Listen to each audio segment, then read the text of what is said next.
You have almost certainly seen pendulum clocks.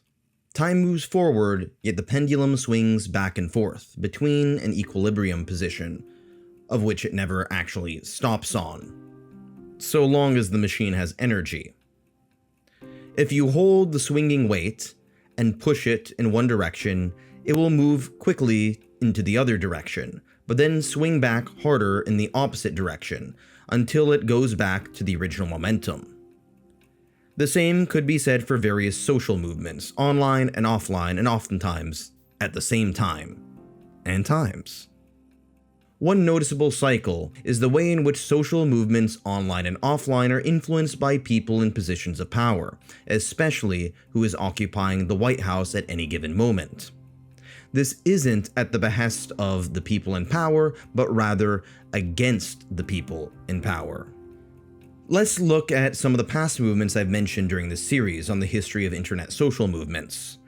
The first major online movement was internet atheism.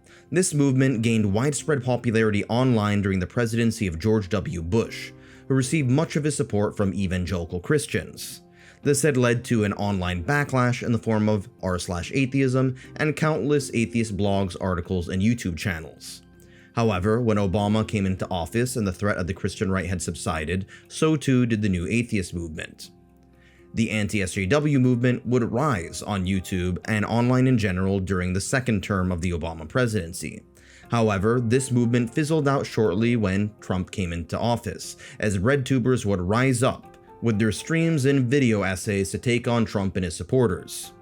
Biden would eventually replace Trump, which would lead to the decline of RedTube content and the rise of anti-woke and red pill content. Again! With Trump back in office, I'm betting on a RedTube 2.0, perhaps a backlash against Trump that is more focused on economic justice rather than race and gender. Or perhaps there will be another group of people promoting liberal democracy during an age of rising authoritarianism at home and abroad. Only time will tell. Given the assumption that Trump doesn't pull a Julius Caesar and declare himself to be emperor, it is likely that we will get another Democrat again, who will spur another movement, probably on the right in 2028 and 2029. Perhaps it will be libertarian, militaristic, traditionalist, religious, who knows? This phenomenon is not endemic to the United States, as the United States is the cultural hegemon, which in turn influences other nations' discourses. But you will also see this sort of online zeitgeist of other nations mirror the pendulum swing in and of themselves. For example, in Canada, much of the online discourse was left of center during the term of Conservative Prime Minister Stephen Harper.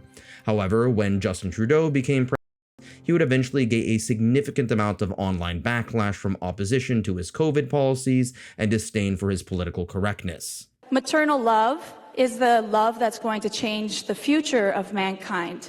So we'd like you to look into we like to say people kind. Counterintuitively, having real power can result in having less online influence, and having more online influence is usually a way to cope with a lack of hard power.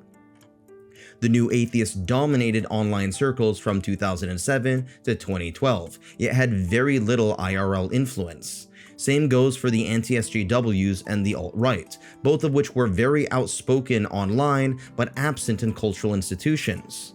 BreadTube was very popular online and in cultural institutions, but leftist policies have failed to gain any traction in the voting booths or judicial systems.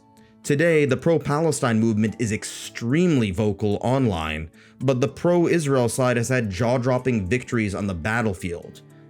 Their victories are astonishing, no matter how many activists with watermelon emojis in their bios on X get tens of thousands of likes for claiming that the Palestinians will win anytime soon.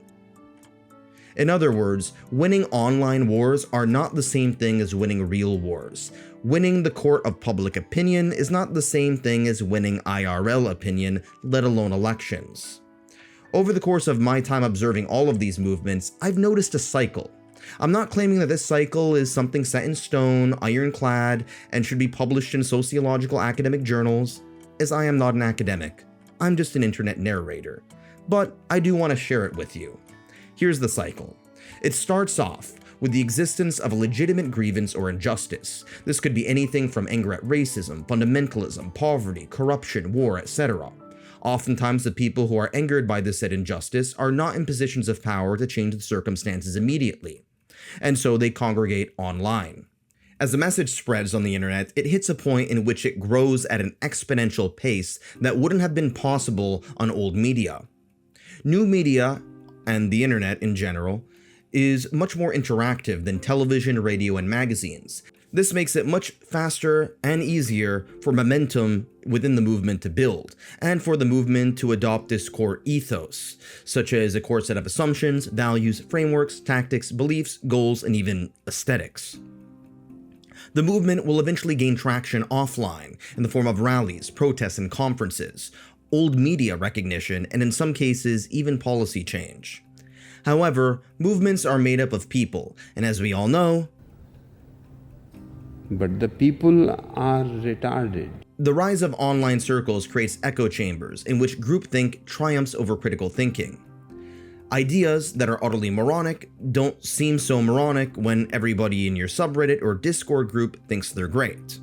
Why bother listening to the opposition or even normies when you can get your own beliefs constantly validated by someone from your own group, because after all, they aren't your beliefs, they're the beliefs of the movement. One of us, Google gobble, Google gobble, one of us, Google gobble. Eventually, the movement becomes more extreme as it gains traction. What started off as sensible proposals morph into ideas that only terminally online brain-rotted activists with the mental capacity of cabbages could take seriously. This unbridled stupidity is reinforced by more sensible people in the movement getting ostracized and kicked out. In this case, people with a more nuanced view either conform to the movement's dogma, no matter how unhinged it oftentimes gets, oftentimes with a struggle session, or they get excommunicated. A digital tar and feathering before they kick you out of the virtual village. With less rational people who are incapable of nuance in the online movement, and more people who think flinging digital feces is an argument, the movement begins to lose momentum. In the short run, hyper-moralizing factoids appeals to emotion, selective outrage, tribalism, and hypersensitivity work. Claiming you have a righteous cause allows you to act in a very unrighteous manner.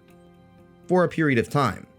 But eventually, people outside of your movement get pissed.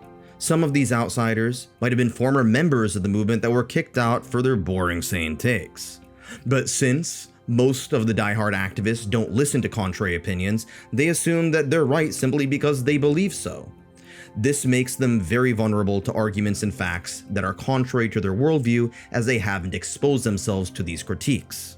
One of the best ways to make sure that your views stand up to scrutiny is to expose them to scrutiny.